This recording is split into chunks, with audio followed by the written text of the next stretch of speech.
Number one trait for a leader, and this is based on the 3 different game development clubs that I've run, of which have finished literally hundreds of games.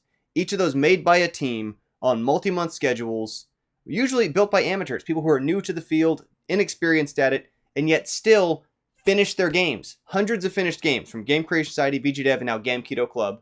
Collectively, maybe over 250 by this point. There's one trait that I look for when I'm filtering on, is someone ready to lead or not? And you might assume it's code competency, and that's maybe a factor.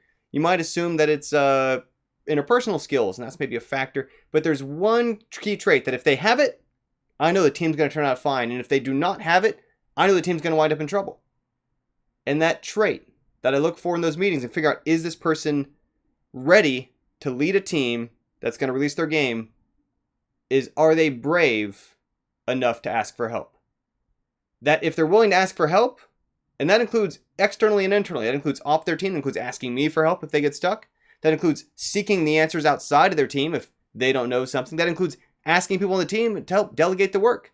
That includes asking someone else who knows the answer if they're willing to help them with it.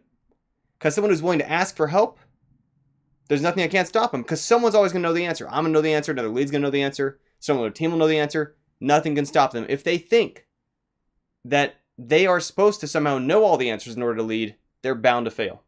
They're set themselves up for failure. Now, unfortunately, it's this really terrible trope that's done us a lot of harm in fiction of the lead who somehow, this leader just knows what to do, is the source of all the answers, is all powerful, all knowing, infallible, and that if they don't somehow know the answer, then they failed as a leader. And the opposite's true.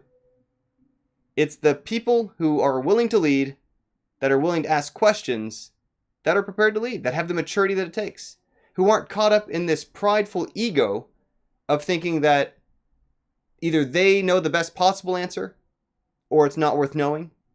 It's that they're not caught up in this sort of selfish impression that it should fail by their shortcomings, and instead decide that if they're going to be responsible for the delivery of work of others, if their outcome is going to affect other people who are on that team, then they're going to get over themselves and ask for help.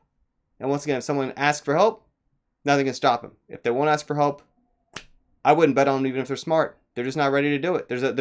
That's that trait right there. Are they willing to ask for help? So think about this.